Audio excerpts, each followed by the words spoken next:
Kabanata 1676. Pagkatapos, bago pa matapos ang pagsasalita ni Timothy Fage, naging mapurol ang kanyang mukha sa susunod na sandali, at ang kanyang bibig ay namutla. Si Benjamin Lynch at ang iba pa ay walang malay na tumingin din. Pagkatapos ay nakita nila si Lady Lynch, na sa una ay napakalakas at mabangis, walang malay na natakot nang lumabas si Harvey York. Tumalikod siya at tumakbo sa susunod na sandali. Natigilan si Timothy. Natigilan si Yona Lynch. Natigilan si Benjamin. Natigilan ang lahat. Bagaman pareho sina Benjamin at Yona ngayon na naniniwala na malulutas ni Harvey ang problema, hindi nila naisip ang gayong mahiwagang epekto. Agad niyang natakot ang mabangis na si Lady Lynch palayo sa pamamagitan lamang ng paglabas. Hindi ba huli na umalis ngayon? Si Harvey ay mukhang walang malasakit at gumawa ng isang hakbang. Hindi siya mabilis, ngunit ang distansya na kinuha niya para sa bawat hakbang ay malayo. Tila natakot si Lady Lynch. Tumakbo siya kahit mas mabilis. Ang dalawa sa kanila ay nakarating sa likod ng hardin sa isang sulyap ng isang mata. Nakakatakot ba si Harvey? Kahit ang mga demonyo ay natatakot sa kanya. Imposible, nakikikapit lang siya. Paano siya magkakaroon ng ganitong kakayahan? Natigilan si Timothy sa ngayon. Hindi niya inisip na ang kanyang kapatid na babae, na napakalakas ngayon, ay tulad ng isang nalulungkot na talunan ngayon. Mapahamak ito. Nagpalitan ng sulyap sina Benjamin at Yona, at napuno ng pagkalito ang kanilang mga mata. Tulad ng para kay Master Ziegler, na walang cap-oris ngayon ay mukhang tamad sa ngayon. Naramdaman niya na dumating si Harvey upang masira siya sa hapon kanina. Gayunpaman, sa pagtingin sa kanyang mga pinsala at kasalukuyang sitwasyon sa kay Harvey, bigla niyang nais na makahanap ng isang butas para magtago. Patuloy na tumalikod si Lady Lynch, na tila naghahanap ng ilang pagkakataon. Gayunpaman, tumigil si Harvey sa paghabol sa kanya ng ilang metro ang pagitan. Sa halip, ang kanyang mga mata ay bahagyang sumabog, at ang kutsilyo ay lumipad mula sa kanyang kamay patungo sa isang direksyon sa likuran niya. Ding! Sa pamamagitan ng isang malulutong na tunog, ang isang hindi nakikita na hibla ay pinutol. Si Lady Lynch, na mabilis na tumakbo, pagkatapos ay nahulog ng diretso sa lupa na parang nawala ang lahat ng kanyang lakas sa isang iglap. Huwag pumasok sa bakuran, o kung hindi ka mahuli. Hinawakan ni Harvey ang kanyang kamay, sumisinyal sa ibang tao na huwag lumapit. Pagkatapos ay lumakad siya sa kay Lady Lynch, na nahihirapang bumangon, at inilagay ang kanang kamay sa kanyang noo. Dahan-daang itinaas niya ang kanang kamay, at isang madilim na berdeng karayom ang lumitaw sa noo ni Lady Lynch. Ang karayom ay dahan-daang itinaas, unti-unting sumunod sa mga paggalaw ng kamay ni Harvey. Lahat ay natakot sa eksenang ito. Walang mag-iisip na mayroong isang karayom sa noo ni Lady Lynch. Ang karayom sa wakas ay nakuha, at ang sakit sa noo ni Lady Lynch sa wakas ay nawala. Kasabay nito, pinasabog ni Harvey ang kanyang kanang kamay, at ang karayom na ito ay lumusot patungo sa isang sulok ng mabato na hardin. Boom! Ang isang figure na nakasuot ng itim pagkatapos ay lumitaw sa lugar na iyon. Ang figure pagkatapos ay nagmamadali patungo sa dingding, malinaw na sinusubukan na tumakas. Ikinilos ni Harvey ang kanyang paa, at agad na pumuslit ang kanyang figure. Isang suntok pagkatapos ay tumama sa likod ng kalaban sa susunod na sandali. Bang! Ang itim na anino pagkatapos ay ipinadala na lumilipad, na hamampas sa dingding at naglalabas ng dugo.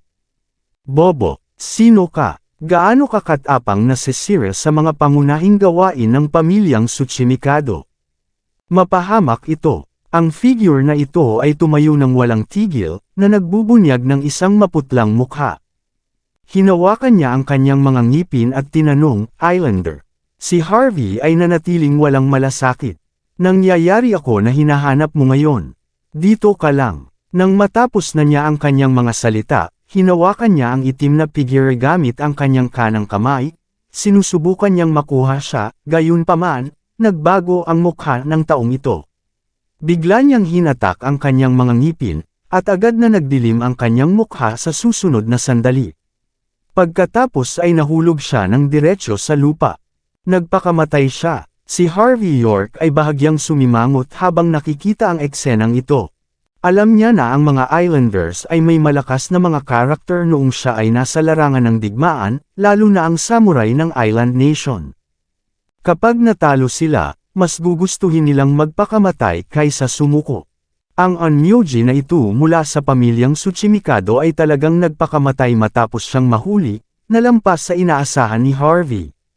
Matapos na obserbahan ang bangkay, naglakad si Harvey habang hinahawakan si Lady Lynch. Pagkatapos ay ibinigay niya ito kay Benjamin Lynch at sinabi, si Lady Lynch ay minani pula ng taong iyon na may spell. Ngayon tinanggal ko ang pangunahing sanhi ng spell.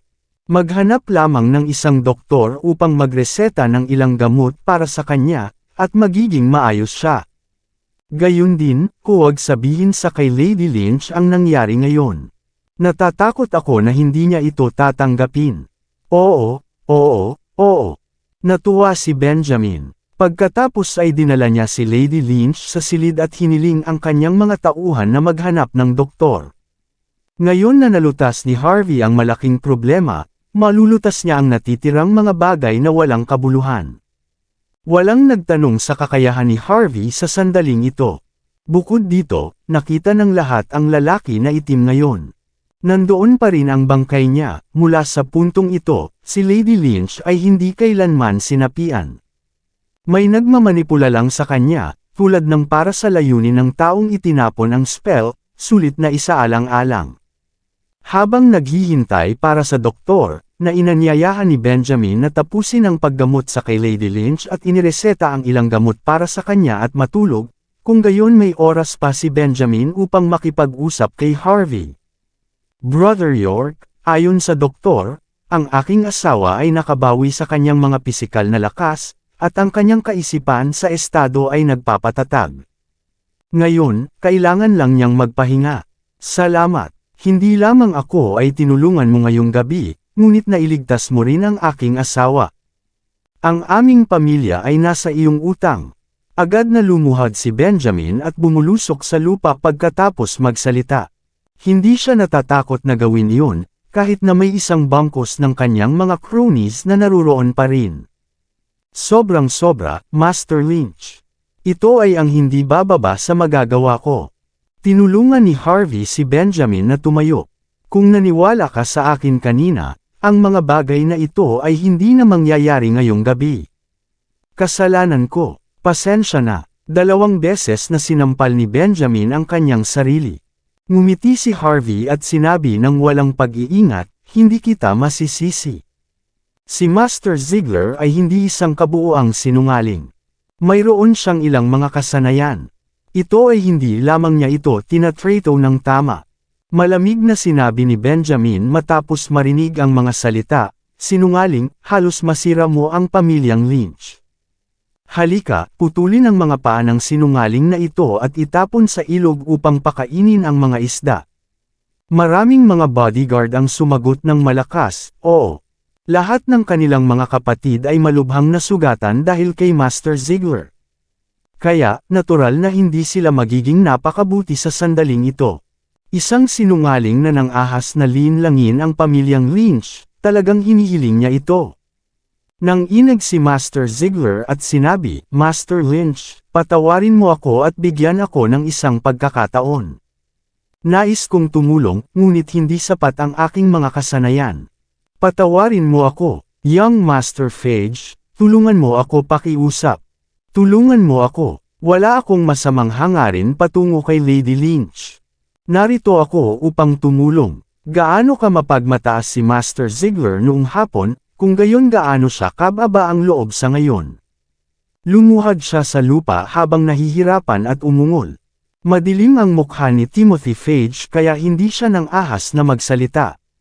Iniligtas lang ni Harvey ang kanyang kapatid.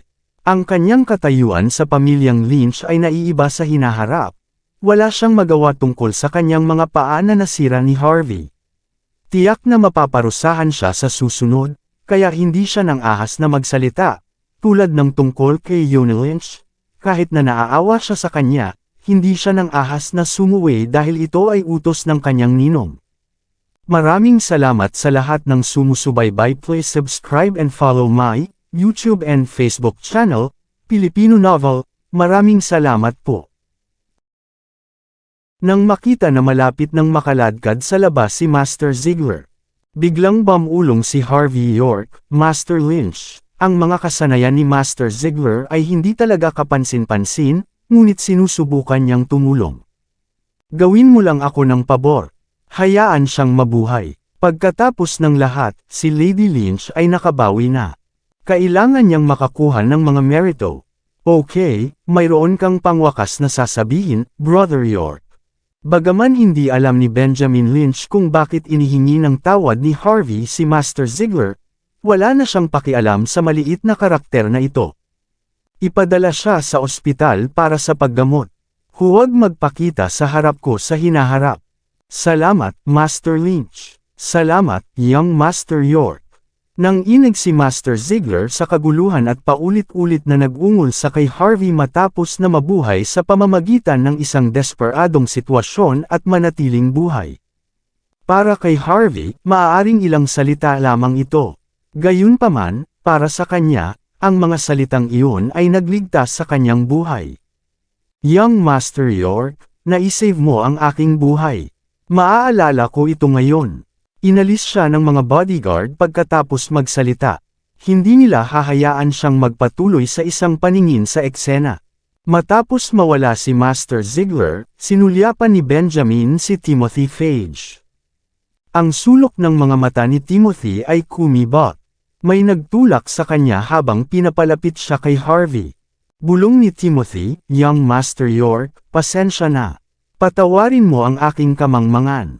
Patawarin mo ako, kasalanan ko rin ang nangyari ng hapon. Hinayaan kong harapin ka ng mga tao ko at natapos ito.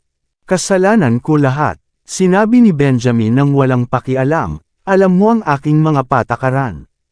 Si Timothy ay mukhang mapotla at pagkatapos ay sinulyapan ang tauhan sa likuran niya at sinabi, gagawin mo ito.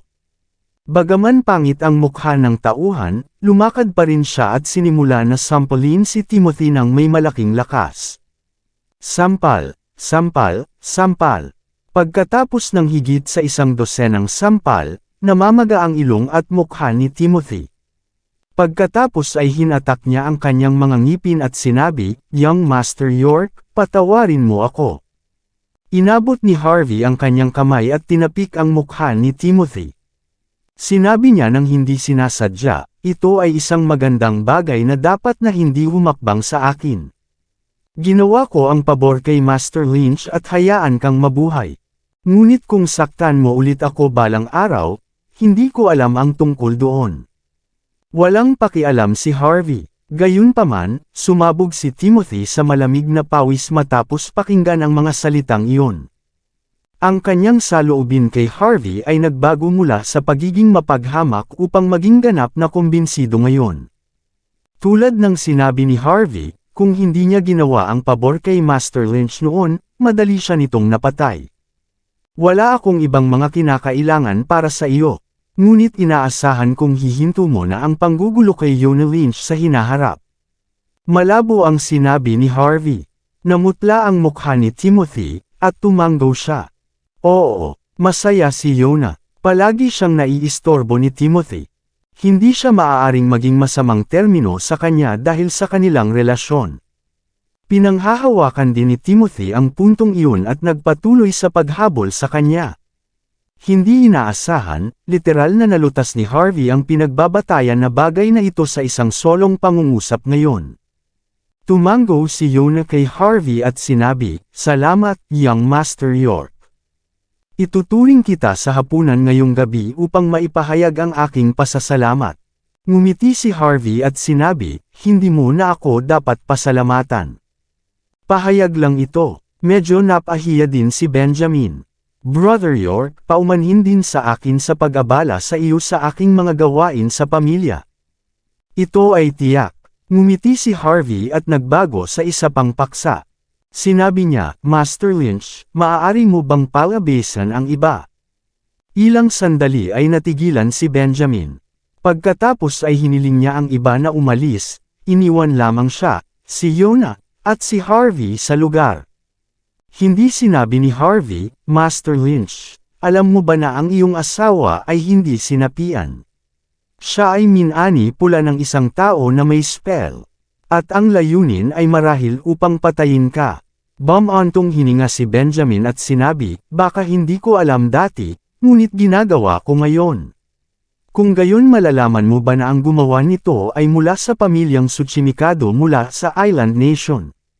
Malaki ang nabago sa ekspresyon ni Benjamin nang marinig niya ang mga salita, ang pamilyang Tsuchimikado. Tila alam ni Master Lynch kung ano ang kinakatawan ng pamilya Tsuchimikado. Si Harvey York ay bahagyang naningkit ang kanyang mga mata.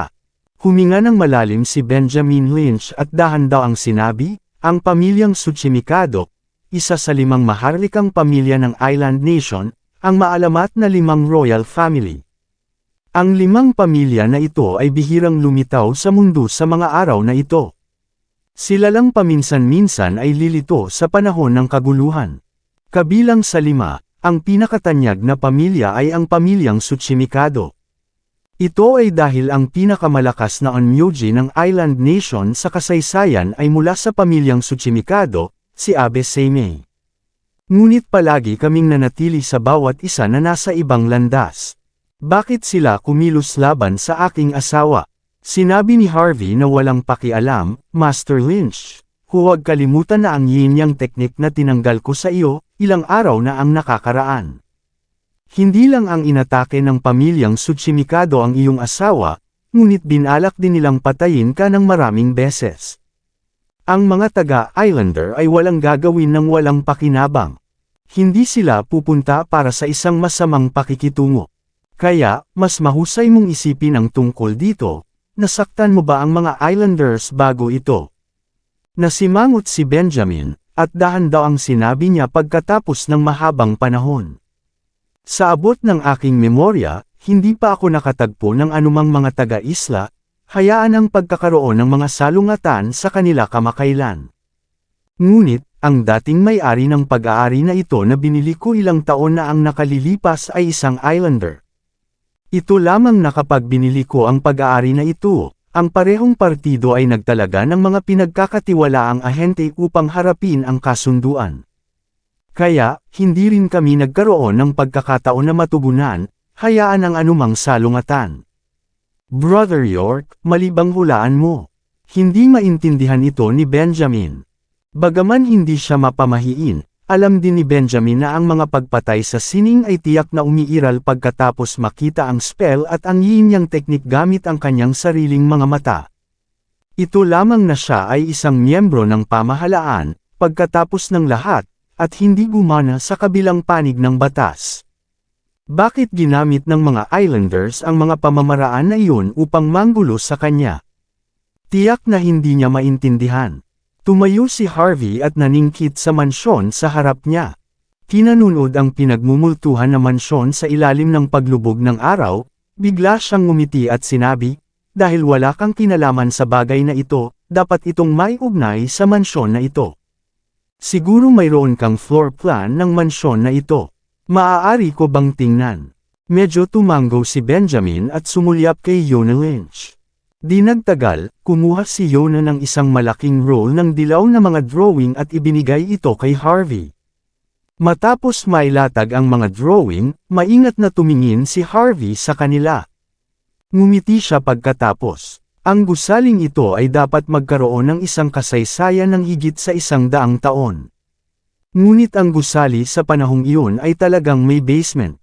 Kawili-wili, sumimangot si Benjamin at sinabi, ang drawing na ito ay dapat na iginuhit ng embahada ng Island Nation ay na-renovate noon. Pagkatapos nito, lumipat ang Island Nation mula sa lugar na ito, at pagkatapos ay nahulog ang embahada sa mga kamay ng isang Islander na isang negosyante. Sa huli, nahulog ito sa aking mga kamay. Kung mayroong isang basement, dapat na muling mahukay ng embahada ng Island Nation noon. Ngunit tungkol sa basement, hindi dapat magkaroon ng anumang mga problema mula noong nag-upa kami ng mga kumpanya ng survey upang gumawa ng iba't ibang mga survey at ilang mga feng shui masters upang tingnan ito. Sumulyap si Harvey kay Yona.